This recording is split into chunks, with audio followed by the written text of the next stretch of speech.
그리스도 안에서의 성장 같이 공부하겠습니다.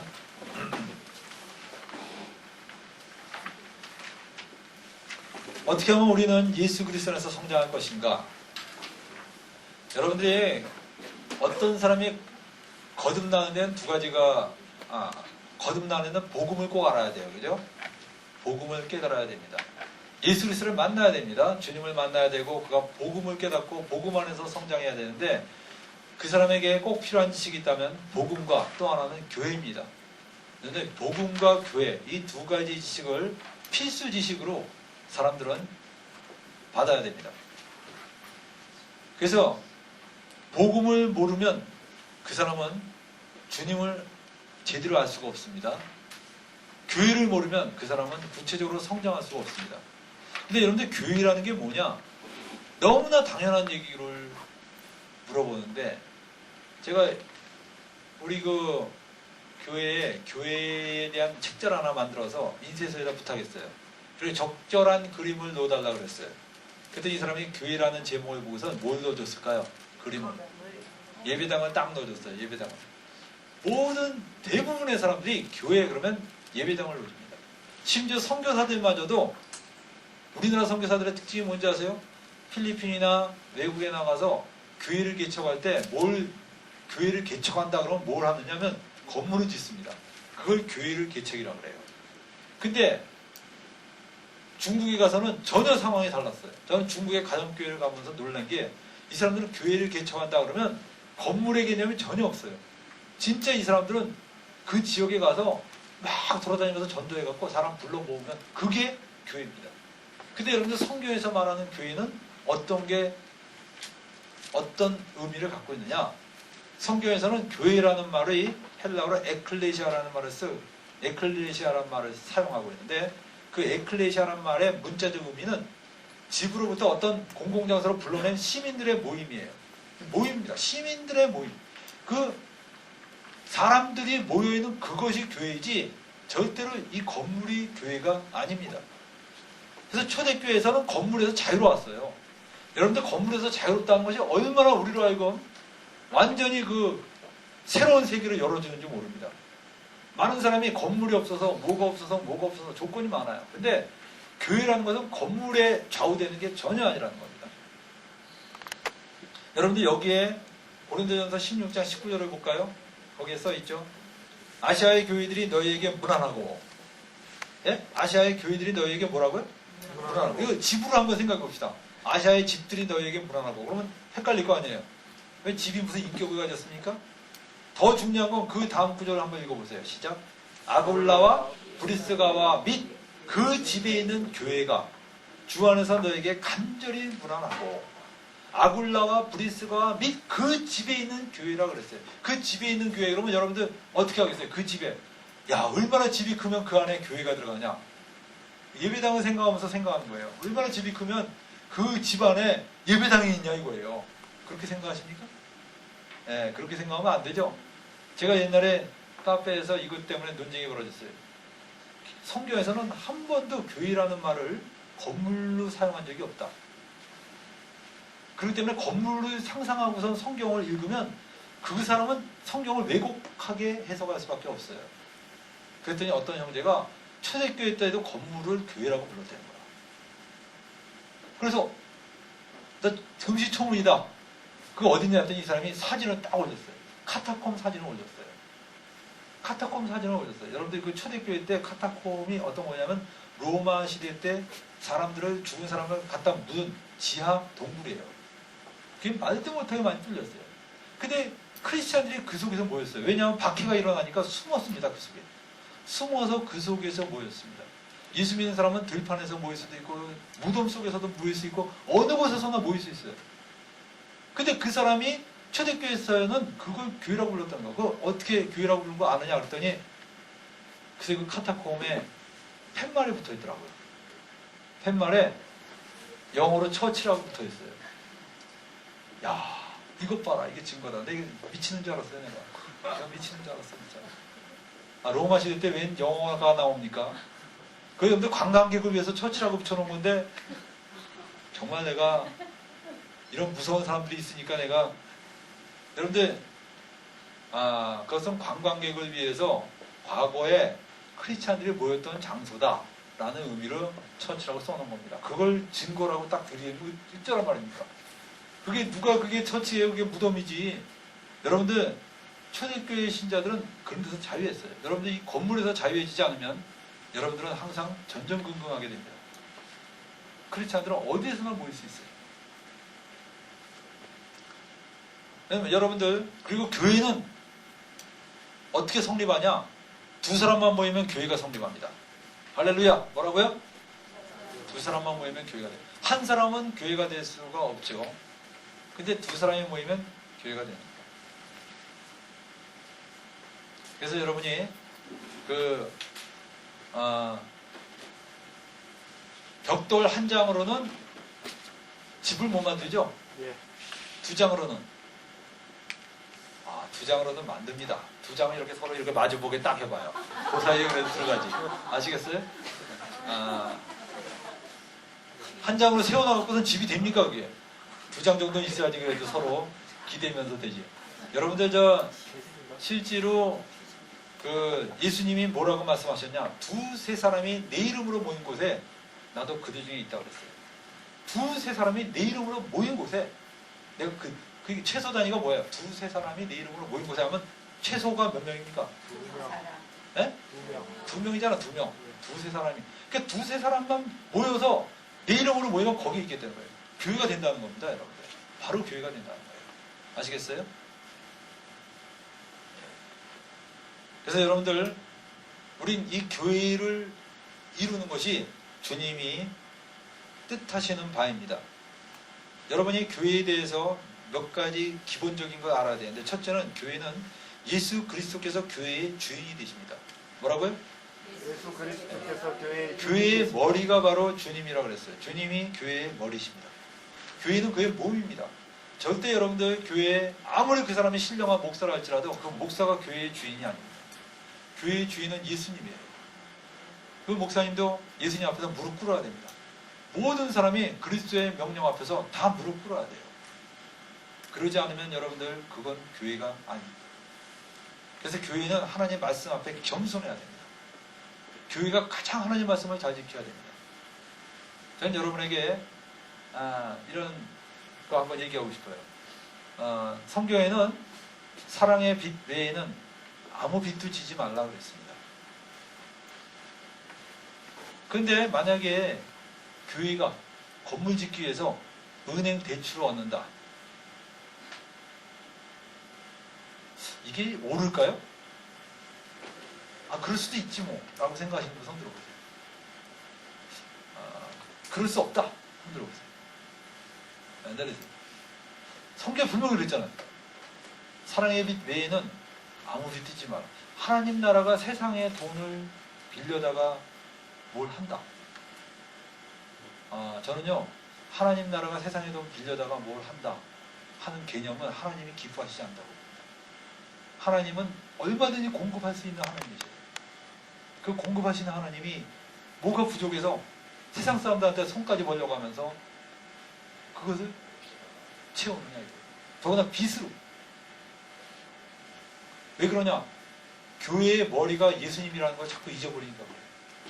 여러분들 교회의 머리가 예수님이라면 우리는 필요하면 예수님께 구하는 거지 그렇게 세상에 대출 얻어서 채워놓지 않습니다. 교회의 머리는 예수님이십니다. 두 번째는 예수 그리스도와 교회는 생명의 관계로 연합되어 있습니다. 그래서 나는 포도나무에 너희는 가지니 저가 내 안에 내가 저 안에 있으면 이 사람은 과실을 많이 맺나니 나를 떠나서 너희가 아무것도 할 수 없습니다. 이것은 여러분들 예수님과 정말 그리스도인과의 관계이기도 하지만 또한 에베소 1장 22절에 교회는 그의 몸이니 만물 안에서 만물을 충만케 하신 자의 충만이라고 그랬어요. 주님의 몸이라는 거예요, 교회가. 그래서 몸이라는 게 뭐예요? 머리하고 몸. 머리하고 몸은 뗄래야 뗄 수가 없는 불가분의 관계를 갖고 있는 것이 바로 이 그런 생명의 관계죠. 그래서 예수님과 교회는 생명의 관계로 연합되어 있습니다. 그래서 하나님께서는 우리를 부르셨을 때 개개인을 구원하시기 위해서 부르셨지만 그 구원받은 개개인이 그냥 낱개로 있는 게 아니라 모여서 교회를 이루기를 원하시는 것입니다. 주님은 교회를 이루기를 원하셔요. 그래서 하나님의 뜻은 예수 믿는 그리스도인들이, 거듭난 그리스도인들이 이 교회를 이루는 것입니다. 그래서 교회를 이뤄서 우리가 함께 성장하는 겁니다. 자, 한번 봅시다. 이 팔이 혼자 떨어져 있으면 잘 클까요? 안 클까요? 이게 어디 붙어 있어야지 큽니까? 이 팔이. 몸에 붙어 있어야지 큽니다. 여러분들이 만약에 아무리 탁월한 크리스찬이라도 혼자서 신앙생활 하면요, 절대 안 커요. 그 사람 혼자서 신앙생활 하는 사람 한 30년 후에 만나보세요. 아마 지식은 많이 늘어났을지 모르지만 그는 전혀 다듬어지지 않습니다. 저는 이 교회를 해보면요, 진짜 하나님이 왜 교회를 하게 했는가를 느껴요. 야, 교회를 하면요, 사람이 교회 처음 하면 어떻게 되는지 아세요? 교회 처음 하면? 처음에 이 6개월은 아주 참 좋은 것 같아요. 왜냐하면 사람들이 6개월 정도는요, 굉장히 자기를 감춥니다. 얼마나 그냥 성질나도요, 항상 웃고, 그냥 뭐, 봉사하겠다고 하면 제가 할게요! 하면서 막 나섭니다. 근데 그게 한 2년 되면요, 어떻게 되는지 아세요? 설거지. 왜 맨날 나만 하냐? 짜증을 내기 시작해요. 그리고 사람들이 드러나기 시작합니다. 게으른 사람, 부지런한 사람 다 드러나기 시작하고, 섬기는 사람, 맨날 베품을 받는 사람, 이런 다 드러나요. 네? 네. 그렇게 되면 어떻게 됩니까? 암투가 벌어져요. 암투가. 서로 막 암투가 벌어지고, 나중에는 누구 때문에 교회 못 나가겠다 그러고, 뭐 말 한 번 잘못했다고 해서 별것도 아닌 거 가지고, 어머, 어떻게 저렇게 말할 수 있냐 이러고서 바로 그냥 그 주일도 그냥 굿바이야. 무서워요, 무서워. 얼마나 그냥 뭐 그렇게 뭐 굉장했던 사람이 하루아침에 그냥.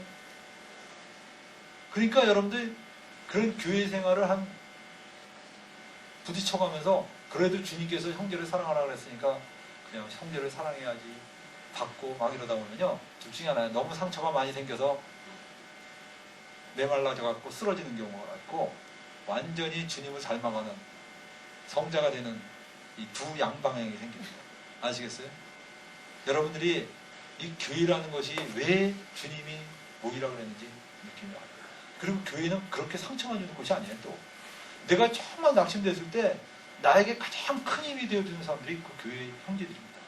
얼마나 그게 기쁨이 되는지 몰라요. 내가 가장 어려울 때 와서 도와줄 수 있는 형제들, 그게 교회입니다. 우리 국민연금 들죠? 근데 교회가 원래 연금이에요. 교회가. 내가 교회 생활하다가 형제들과 함께 생활하다가 늙었어요. 이제 내 생활 능력이 없어요. 그럼 어떻게 해야 돼요? 교회가 먹여 살려야죠.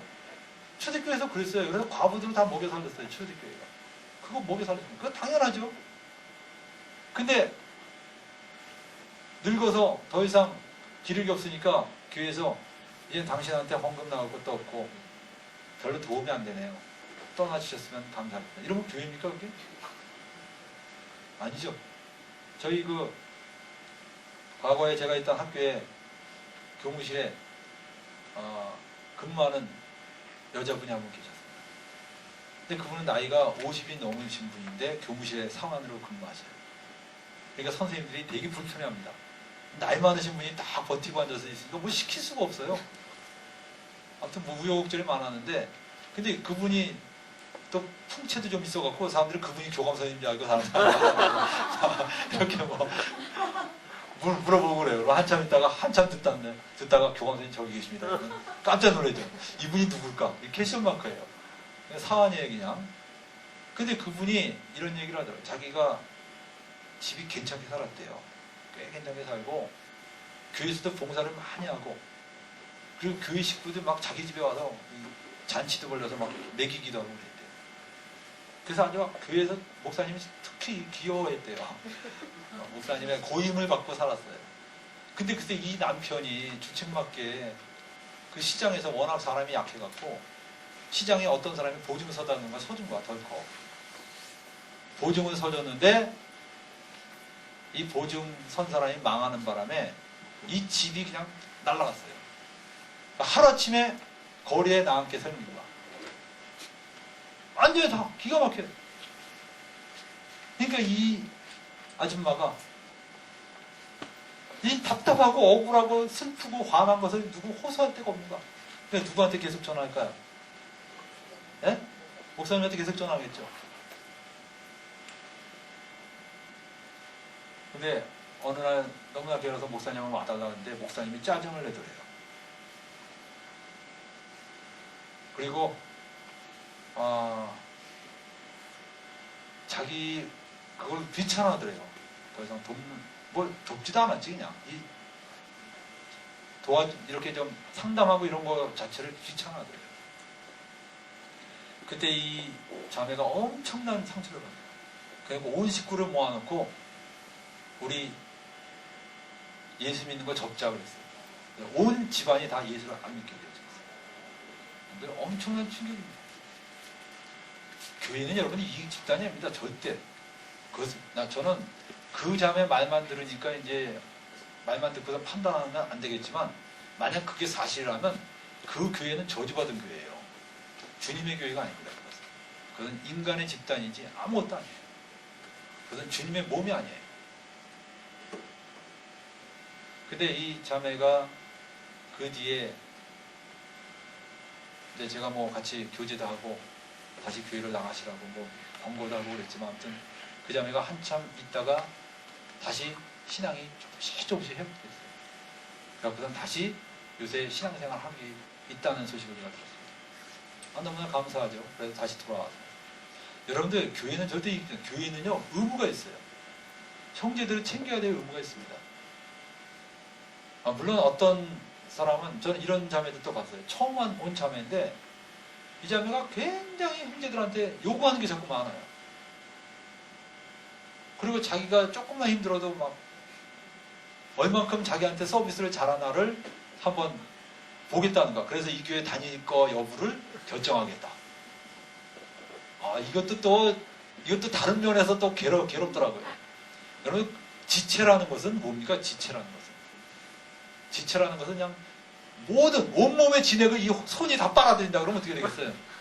잘라버려야 된다 이거. 여러분들 왜냐하면 딴 몸이 다 죽는데 여러분들 그렇게 진을 빼는 게 아니죠. 그리스도 안에 있는 형제들이에요. 지체라는 것은. 그게 얼마나 중요한지 모릅니다. 그래서 여러분이 정말 이 교회라는 것이 얼마나 우리에게 던져주는 메시지가 많을까. 이 교회가요 참 어떤 사람은 진짜 눈꼴 사나워서 나 혼자 신앙생활하는 게 제일 좋다 막 그러는데 아닙니다. 좋든 싫든 간에 교회는 하나님의 명령이고 뜻이고 우리가 교회를 이루는 것이 하나님이 기뻐하시는 겁니다. 아시겠습니까? 근데 여러분들 저는 오늘 여기에서 유기체적 교회라는 말을 여러분에게 소개하고 싶어요. 유기체적 교회라는 것을 소개하고 싶습니다. 여러분들 그 17페이지에 제도적 교회와 유기체적 교회의 비교라는 그 박스가 있습니다. 그죠? 이걸 잠깐 비교해 보겠습니다. 이것은 그렉 옥덴 박사라는 사람이 말한 겁니다. 최성호가 말했다 그러면 사람들이 신뢰를 안 해갖고 그렉 옥덴 박사, 미국 퓰러 신학교 목회자 박사과정 책임 교수입니다. 꽤 높은 사람입니다. 퓰러 신학교, 우리나라에서 뭐 목사님도 퓰러 신학교 나왔다 그러면 목에 힘 팍 줍니다. 그 신학교의 목회자 박사과정의 책임 교수입니다. 그분이 얘기를 한 거예요. 뭐라고 얘기했냐? 유기체적 교회와 제도적 교회를 비교하면서 교회는 유기체적 교회가 되어야 된다라고 이야기를 했습니다. 근데 여러분들 유기체적 교회와 제도적 교회를 비교를 해보겠어요. 유기체적 교회는 뭐냐? 출발점. 여러분들 어떻게 하면 교회가 되죠? 예? 어떻게 하면 교회가 됩니까? 두세 사람이 모이면 교회가 된다. 이 사람들은 교회에서 그런 말 했다가요 이단 소리 들을 수 있습니다. 왜냐하면 제도적 교회는 개념이 뭔지 아세요? 제도적 교회? 신학적 교리가 교회는 어떻게 해야 성립하는가? 신학적 교리가 이렇게 되어 있습니다. 말씀과 성례가 존재해야 되는데 말씀과 성례는 아무나 할 수 없고 반드시 목사가 해야 된다. 그렇기 때문에 제도적 교회는 교회가 되려면 반드시 누가 있어야 됩니까? 목사가 있어야 돼요. 그것이 제도적 교회의 특징입니다. 그래서 제도적 교회는 목사가 없는 곳에 교회가 있다. 교회로 인정할 수가 없는 겁니다. 제도적 교회죠. 근데 여러분들 제도적 교회는 교회의 성립 요건으로 바로 그걸 봐요. 목회자를 성직자가 있느냐 그 유무로 봅니다. 근데 유기체적 교회는 절대 그렇지 않아요. 유기체적 교회는 두세 사람이 모이면 바로 그냥 교회가 탄생합니다. 할렐루야. 그 다음에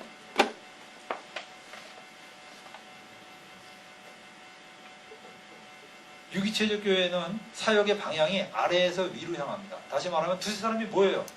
두세 사람이 모여서 서로 경배하고 예배 드립니다. 또 4명이 됩니다. 5명이 됩니다. 10명이 됩니다. 20명이 됩니다. 그럼 누구 세웁니까? 장로를 세웁니다. 장로를 세우고 그 다음에 또 교회가 점점 퍼져나가죠. 이게 아래에서 위로 이렇게 올라가요. 근데 제도적 교회는 어떻습니까? 노예에서 안수를 줘요. 그리고 밑으로 내려보냅니다. 야, 너희 교회 목사로 해라. 위에서 내려오는 거예요. 그래서 사역의 방향이 위에서 아래로 내려옵니다. 이게 제도적 교회의 특징입니다. 그래서 제도적 교회는 절대 교회 내에서 어떤 사람을 세울 수 없어요. 제도적 교회에서 자기 교회에서 저 사람 참 뜨겁다. 당신 목사시오. 그런 게 봤어요? 못 그러죠? 네, 못 그럽니다. 반드시 위에서부터 이렇게 내려와야 돼요. 목사는. 밑에서 올라갈 수가 없습니다. 신학교 가야 돼요. 그 사람. 목사가 될 때는. 근데 유기체적 교회는 그게 아닙니다. 정말 그 사람 안에 은사가 있으면 그냥 세우는 겁니다. 세우는 거예요. 그게 유기체적 교회입니다. 그 다음에 유기체적 교회는 모든 그리스도인들이 사역자입니다. 여러분들 주의 종에게 잘해야 됩니까? 대강해도 됩니까? 네? 주의 종에게 잘해야 된다. 손 들어보세요. 대강해도 된다. 아닙니다. 주의 종한테는 잘해야 됩니다. 주의 종한테는 정말 마음을 다해서 대접을 해야 됩니다. 근데 문제는 주의 종이 누구냐 이거예요. 네, 문제는 거듭난 모든 형제자매들이 다 주의 종이에요. 아시겠습니까? 우리 옆 사람에게 주의 종님 제가 주의 종을 잘 대접하시겠습니다. 잘 대접하세요. 주의 종. 네, 원래 종님이라고 그러면 안 된다고 그러더라고요. 네? 종한테 무슨 님자를 붙이냐. 얼마나 신분이 낮으면 종한테 님자를 붙이는 종의 종이냐 그러는데 여러분들 실제로 우리 예수 믿는 형제자매들이 다 주의 종입니다. 아시겠어요? 다 주의 종. 왜 주의 종이냐? 여러분들 예수님은 누구라고 불러요? 네? 주님. 주님이라고 그러면 자신은 뭐라고 얘기하는 거야? 종이다. 종이다. 그럼 누구의 종이에요? 주님의 종이죠? 주님의 종이에요. 우리 예수님은 주님이라고 그럽니다. 다 주님의 종입니다. 알겠어요? 굉장히 우리는 특별하게 주님과 관계를 맺고 있는 자들입니다. 그런데 제도적 교회는 어떠냐? 누구만 주의 종이냐? 성직자만 주의 종입니다.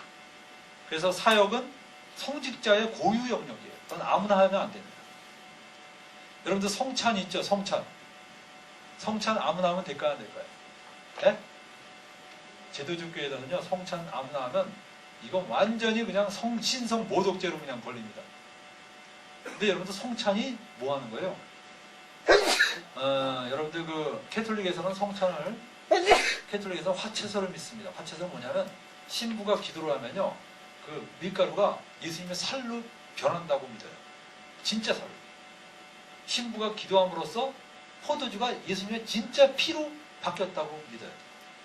그게 화채설이에요. 그렇기 때문에 그 사람들은 그거 먹을 때 얼마나 조심해서 먹는지 몰라요.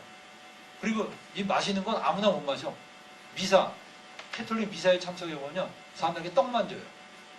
그리고 포도주는 성직자만 딱 마십니다. 그리고 하는데 그 사람들은 그럼 먹고 난 다음에 남은 거 어떻게 해요? 예수님의 몸이 남았는데 어떻게 할까요? 그 사람들은 따로 보관하던가 아니면 본인이 다 그냥 먹어버리던가 그렇습니다. 그래서 여러분들 실제로 그 사람들은 그걸 함부로 치고 갈 수 없어요. 근데 성경은 분명히 뭐라 그러냐면 너희가 이것을 행하여 나를 기념하라 그랬어요. 기념이라는 의미가 뭡니까? 그것은 그 자체가 예수님의 살이 아니라 그걸 먹으면서 주님을 기억하라는 거예요. 그래서 여러분들 성찬은 기념입니다. 기념은 만약에 내가 기도를 해갖고서 이 떡이 진짜 예수님의 살로 변했다 그래봐. 그러면 그거 아무나 할 수 있어요?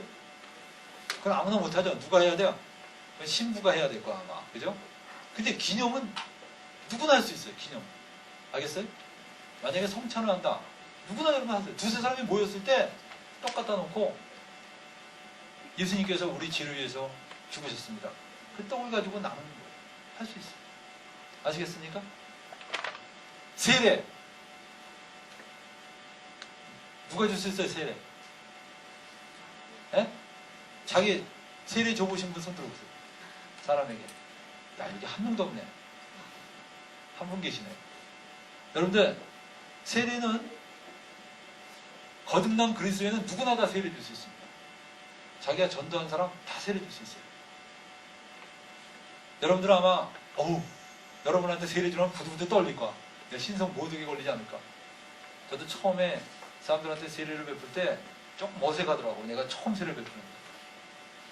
그게 전부 다 여러분들 오랫동안 교회 전통에 찌들어 있어서 그래요. 근데 신약 성경에 보면 누가 세례를 줬냐? 빌립이라는 사람이 있어요. 빌립이 집사거든요. 그 집사인데 에디오피아 내시한테 세례를 줍니다. 오늘날에 집사가 세례를 줬다면 어떻게 될까요? 교회에서 바로 잘립니다. 그건 뭐 용서가 안 돼요. 근데 그 당시에서는 전혀 그게 문제가 안 됐어요. 세례는요, 여러분들 누가 주느냐는 전혀 중요한 게 아니야. 세례는 누가 주느냐가 중요한 게 아니라 누구의 이름으로 주느냐, 그게 중요한 겁니다. 누구의 이름으로 주느냐. 그래서 제가 종종 그런 얘기합니다. 여기 베드로가 쫙 세례 주려고 베드로가 여기 있고 여기 빌립이 세례 주려고 딱 서 있어요. 여러분 어느 줄에 씁니까? 사람들한테 물어보면 베드로 줄 1kg가 넘어 1kg가 넘어. 빌립 줄 5m. 예? 세례 받으려면 누구 줄에 쓰겠어요? 예? 많은 사람이 그렇게 생각합니다. 그래도 좀 기다리더라도 베드로 줄에 서야지. 왜? 나는 베드로한테 세례 받았다. 여러분들 누구한테 세례 받았다는 잊어버리세요. 누구한테 세례 받았다는 건 아무 의미가 없어. 당신 세례 받을 때 누구의 이름으로 세례를 받았냐. 난 예수 이름으로 세례 받습니다. 그럼 오케이예요. 그래서 여러분들 바울은 다니면서 바울이 세례를 준 적이 별로 없다고 얘기하고 있어요. 바울은 데리고 다니는 사람들한테 세례를 주라 그랬어요. 세례 줘. 세례는 누가 주는 게 중요한 게 아니야. 누구의 이름으로 주느냐. 누구의 이름으로 주느냐. 예? 내가 이 선생님한테 선물을 전달할 때 정말 굉장히 귀한 선물인데 너무 멀리 떨어져서 택배를 보내는데 택배가 현대택배냐 삼성택배냐에 따라서 느낌이 달라져요? 예? 완전히 그냥 난 삼성을 좋아하는데 왜 현대택배로 온 거야? 이러고 그냥 선물의 격이 확 떨어집니까? 예? 중요한 게 뭐예요? 예, 그 선물 내용이 더 중요한 거. 선물 보낸 사람 누가 보냈냐가 중요한 거지. 그 택배가 택배 일꾼이 얼굴이 잘생기냐 못생겼냐, 저 사람이 뭐 미남이냐, 당신 집 어떠냐, 어떻게 사느냐, 그게 뭐가 중요해? 택배 일꾼이. 그래요 안 그래요? 예? 내용이 중요해요. 여기 내용이 중요하다. 아, 그렇지. 내용이 중요하다. 그래서 아무튼 세례 받을 때도 내용이 중요하다 그래서 꼭 요단강에 가서 세례 받는 사람이에요. 요단강. 이스라엘까지 날아가서 요단강 오리지널로 내가 한번 받아보겠다. 아, 근데 여러분이 정말 세례를 누구한테 받느냐 전혀 중요한 게 아닙니다. 그리고 특징이 유기체적 교회는요 하나의 백성입니다. 모든 그리스도인이 동일한 신분을 갖고 있어요. 근데 제도적 교회는 특징이 두 개의 백성입니다. 성직자와 평신도로 딱 구분되어 있습니다. 죽었다 깨어나도 평신도는 성직자가 되지 못합니다. 여러분이 성직자가 되려면 반드시 신학교를 가서 안수를 받고 나와야 돼요. 아시겠어요? 그것이 제도적 교회입니다. 근데 문제는 그레고된 박사가 뭐라 그랬냐? 제도적 교회예요. 계급적 제도적 교회예요. 유기체적 교회로 거듭나라. 그가 유기체적 교회가 성경에서 말하고 있는 교회라고 얘기합니다. 아시겠습니까? 그 교회를 연구했던 그 박사가 얘기하기를 유기체적 교회가 성경에서 말하는 교회라는 거예요. 그래서 최근에 제가 이 책을 하나 소개하겠습니다. 이 책이 오가닉 처치라는 게 있어요. 오가닉 처치가 이게 우리나라 말로 번역하면 뭡니까? 네? 유기체적 교회예요. 유기체적 교회. 오가닉 처치. 오가닉 처치. 오가닉. 알겠어요? 오가닉 처치가 유기체적 교회. 유기체라는 말이 뭡니까? 유기체라는 것은 이런 물건은요, 무기체는 여기 꼬집어도 이거 까딱하네요. 근데 유기체는요, 여기 꼬집으면 온몸이 몸부림칩니다. 유기체는 다 연결되어 있기 때문에. 알겠어요? 유기체적 교회. 이 오가닉 처치라는 말을 내가 왜 제자가 나한테 선생님 한번 읽어보세요 하면서 보내줬더라고. 그래서 내가 한번 너무 두꺼워서 이거 언제 읽냐 이랬다가 조금 읽어보니까 이 교회가 바로 성신도 교회더라고.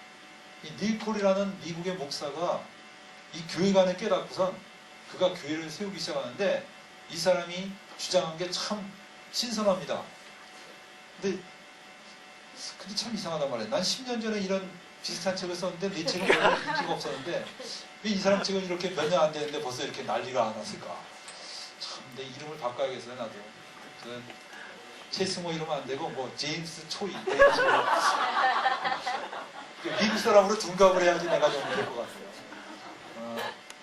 자, 이 유기체적 교회 그 박스 안에 맨 뒤에 보세요. 저는 이 사람이 쓴 글을 그대로 옮겼습니다. 예수님의 지상명령은 세상으로 들어가라는 것이다. 하지만 우리는 이 명령을 완전히 뒤집어 버렸다. 우리에게 와서 우리의 메시지를 들어라. 사람들을 그리스도께 데려온다는 핑계로 교회로 끌고 오지 말고 그리스도의 심장을 품고 그들의 삶 속에 들어가야 한다. 그럴 때 새로운 교회가 탄생하고 자란다. 참 이거 도전돼요. 우리는 맨날 우리 교회 나오라고 그러죠. 그러지 말고 당신이 가서 교회를 세우라는 거예요. 이런 적극적인 이 말이 참 옳아요. 우리 학교 애들 내가 우리 교회 나오라고 그러면 버스를 3번 타고 막 그래야 돼. 누가 오겠어? 안 옵니다. 무슨 열성 분자가 아니면 안 와요. 거의 어려운 거야. 근데 아예 그냥 그 학교에서 세우라는 거야, 네가 직접. 이게 유기체적 교회, 이 교회관을 알고 있는 사람들은 그게 가능한 겁니다. 그래서 버려진 땅에 하나님 왕국의 씨앗이 뿌려진 후에 태어나는 조그만 영적 공동체. 다시 말해 오가닉 처치는 과연 어떤 모습일까? 생명이 있는 존재가 다 그렇듯이 오가닉 처치는 번식이 가능하다. 나는 식당, 사무실, 가정, 대학 캠퍼스, 고등학교 교내 바닷가에서 그런 교회를 보았다. 간이식당, 커피숍, 공원, 라커룸에서 모이는 교회들. 우리 교회 네트워크에 속한 교회들은 이런 기치를 내걸고 있다. 첫째, 다 같이 읽어봅시다. 시작. 모든 그리스도인들은 교회를 싣는 일꾼이다. 둘째, 모든 집은 교회당이다. 셋째, 모든 교회 건물은 훈련센터다. 그리스도의 교회를 이런 시각으로 바라보는 움직임은 일찍이 없었다. 하지만 오늘날 일찍이 있었어요. 한국에 있었는데 이 사람이 한국을 못 방문합니다. 하지만 오늘날 서구 세계 곳곳에서 이런 움직임이 일어나고 있다. 그리고 여기 두 번째 보세요. 교회는 성장하게 되어 있다. 그러나 그 말이 교회마다 끝없이 몸집이 불어나야 한다는 말은 아니다. 밑줄 치세요 여기다가. 따뜻한 피가 도는 생명체는 대개 일정한 수준까지 성장했다가 번식을 한다. 그거 밑줄 쳐놓으세요. 그래놓고 거기 뭐라고 그랬습니까? 이것이 그리스도의 몸이 성장하는 방식이다. 지난 세기에 우후죽순처럼 나타난 초대형 교회들은 시대가 만들어낸 돌연변이일 뿐이다. 우리나라가 아마 세계의 초대형 교회의 대부분이 우리나라에 몰려있을 거예요. 그죠? 이 사람이 말한 게 아주 중요한 말입니다. 잘 보세요. 모든 생명체는 어때요? 크죠? 크다가 어느 정도 한없이 커요 계속? 2m, 3m, 5m 막 이렇게 큽니까? 어느 정도 딱 크고 나면 어떻게 됩니까? 멈춥니다. 그리고 어떻게 해야 돼요? 그 다음에 자식을 낳아요. 퍼져나갑니다. 교회가 이래야 된다는 거예요. 교회가 어느 정도 크면 저는 그렇게 봐요. 목회자가 교회를 하면요 100명이 넘어가면요 그 다음엔 그 목회자가 감당할 수 있는 수준이 아니야. 어떤 사람은 뭐 50명 잡더라고요. 그 이상이 되면요 목회자가 감당하는 수준이 아니에요. 그러면 어떻게 돼요? 그 다음엔 보내야 돼. 쪼개져 나가야 돼요. 계속 쪼개져 나가면서 퍼져나가야 됩니다. 왜 그냥 저 뭐 멀리 있는 사람까지, 심지어 어떤 사람 보니까 이런 사람 봤어요. 미국에 출장 갔는데 본교회 예배에 참석하기 위해서 비행기 타고 왔다가 예배 출석하고 다시 비행기 타고 왔대요. 대단한 겁니다. 왜? 본교회를 출석했다. 예루살렘을 버리고 어디로 갑니까? 그 사람은 이 산에서만 예배 드려야 된다고 생각하는 사람. 그게 왜 그렇게 됐죠? 이 교회관이 잘못된 거예요. 근데 교회에서는 막 영무시하죠. 이 사람 봐라. 그러다 보니까 어떤 사람 보니까 청주로 이사 갔는데 서울까지 올라간 거야, 주일날마다. 서울까지. 지미 커터가 되지 않아요? 네? 지미 커터가 헬리콥터 하면서 주인날 서지 위에서. 아마 지미 커터는 전용 헬리콥터가 있으니까 가능하겠죠. 근데 그냥 일반인들이 거기 다니면 얼마나 고달프겠어요. 근데 문제는 그거가 만약 진짜 필요에 의해서 자기는 청주까지 간다. 대단한 거죠. 근데 그게 아니고 마치 거기가 아니면 나는 안 되는 것처럼 다닌다면 그 사람은 문제가 있는 사람. 교회관이 잘못된 거예요. 아시겠습니까? 그래서 여러분이 교회는 일정한 수준까지 성장했다가 번식을 해야 된다. 근데 자꾸 몸을 불리려고 하는 것은 일종의 개인의 야망이나 어떻게 보면 그 뭐라 그럴까요? 성장 지향적인, 성공 지향적인 그 세계관에서 흘러나온 일이 경우가 많다는 겁니다. 여러분들 그 복음을 전하는 저는 그리스도인이 이 복음을 전하는 삶이야말로 얼마나 다이내믹한 삶인가.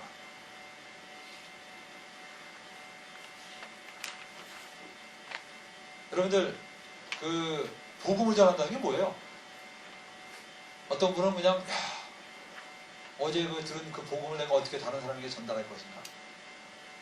여러분들 원래 어떤 사람을 가르치려면 1시간 가르치려면요 10시간을 연구해야지 1시간이 나온대요. 1시간 배워갖고 1시간 못 가르칩니다. 1시간 배워갖고는 10분 나옵니다. 10분. 아시겠어요? 그렇지만 그 여러분이 1시간을 배웠더라도 핵심을 딱 잡으면요 그 사람은 그 핵심 하나로 몇 시간 강의를 만들어낼 수 있습니다. 그 핵심만 알면 돼요. 핵심만. 정말 이거구나. 복음이 이거구나 하면 딱 아는 거예요. 근데 여러분들 복음의 핵심은 뭐냐면 예수입니다. 예수 그리스도를 전해. 내가 사람들에게 뭘 전해요? 그리스도를 전하는 거예요. 이렇게 하든 저렇게 하든 간에 아무튼 그 사람이 그리스도를 만나면 일단 그 사람은 거듭나는 거예요. 아시겠어요? 거듭나게 되면 그 다음에 복음의 패러다임을 가르쳐줘야 되겠죠. 그래서 여러분이 실제로 우리가 복음을 전하는 게 뭐냐? 그리스도를 전하는 겁니다. 예수 그리스도를 전하는 거야. 그 사람 안에 예수님이 없어요. 근데 예수님이 어떤 분인가를 얘기하고 지금 그래서 여러분들 어떤 사람이 전도자라는 줄 아세요? 예수 믿은 지 얼마 안 된 사람이 성경도 잘 모르는데 야 나 이렇게 해서 예수님 만났다. 그 예수 그냥 그대로 전하는 거야. 간증. 그러니까 상대방이 거기에 그런 예수를 나도 만나고 싶다. 만나면 구원받는 거예요. 그래서 여러분들 이 복음이 전파되는 겁니다. 무슨 학문적으로 복음을 전파하는 게 아닙니다. 절대로. 예수 그리스도를 그대로 전하는 겁니다. 그래서 이 그리스도를 전하는 삶이 얼마나 다이내믹하고 놀라운 삶인가. 이제 거기에 간증이 있습니다.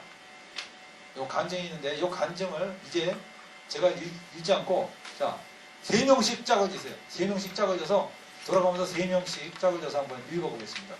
자 서로 이렇게 3명씩 의자를 나눠서 아니 3명씩 짝을 져갖고 돌아가면서 읽으세요. 돌아가면서 읽는데 그 3명씩 모여서 읽으면서